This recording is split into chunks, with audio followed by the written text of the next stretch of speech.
Good day mga kaenggi, Kuya Mike. Alright.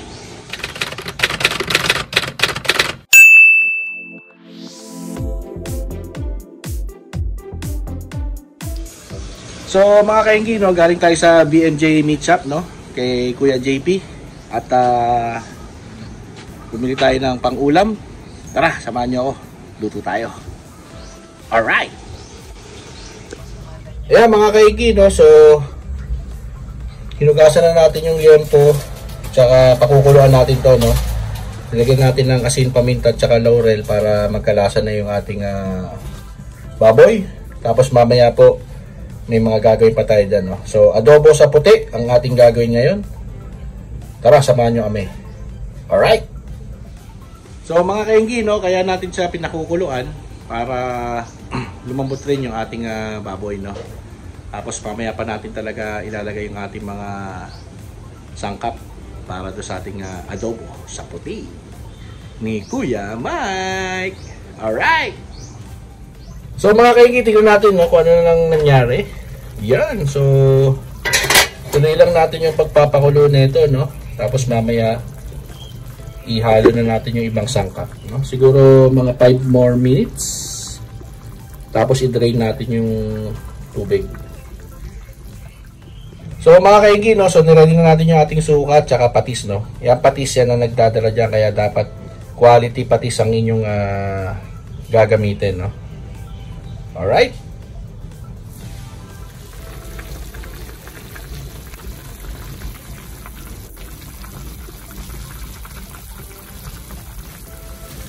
Yun mga kaenggi, no, so ilalagay na natin yung ating mga ingredients, no, para kumapit na siya, no. So gaya nga lang sinabi ko sa inyo, yung patis, kailangan quality ang patis nyo kasi yan ang magpapasarap dyan, no. Tapos lagay na rin natin yung ating suka. Yan. Yan. Alright. So mga kaenggi, no, lutuin lang natin yung suka. Tapos bago natin lagyan uli ng bawang, no, para mas lalong sumarap itong ating adobo sa puti. Mga kaenggi, nilagay na natin yung bawang, no, sa ibabaw. Tapos hahaluin na lang natin to. Haluin natin ng maigi hanggat sa magmantikasan. Alright.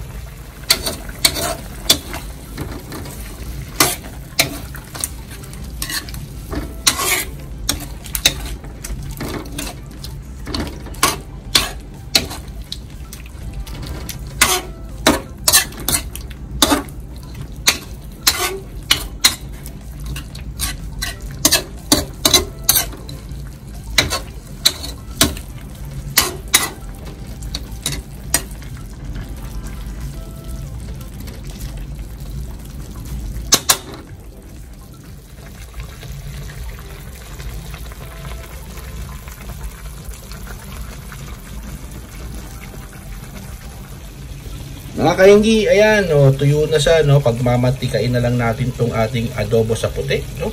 Tapos lalagyan natin ng siling haba para may konting anghang lang, no. So, alright.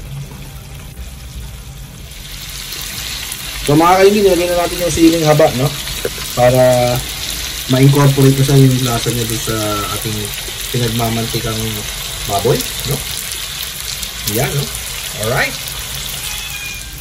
Mga kaenggi, actually luto na to, no, pero pinapa-brown ko pa siya, no, at pinapagmantika ko pa, no. Pero kung sa inyo okay na yan, okay na yan. Pero siyempre kanya-kanyang preference yan. So yung paghahanguan yan, magluluto tayo ng fried rice. Alright. Sakto, may nakita tayong kanin lamig dito, no, at lutuin na rin natin after natin lutuin yung ating adobo sa puti. Alright. Yun ang ating fried rice mga kaenggi, no.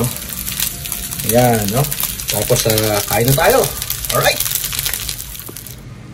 Mga kaenggi, luto na ang ating adobo sa puti at ang ating fried rice, no.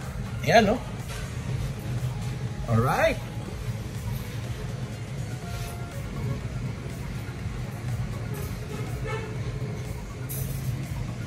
Yun naman, no? Yan, mga kaingi. So, tikman na natin, no? Ito yung ating adobo sa puti, no? Ito, yan, no? Yan, no? Alright. So, yung baboy, binili natin doon sa BMJ Meat Shop, no? Kay Kuya JP. So, unang tikim.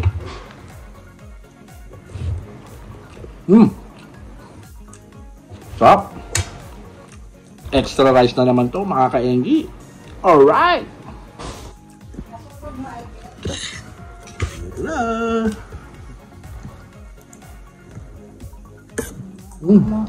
Sarap. Bata.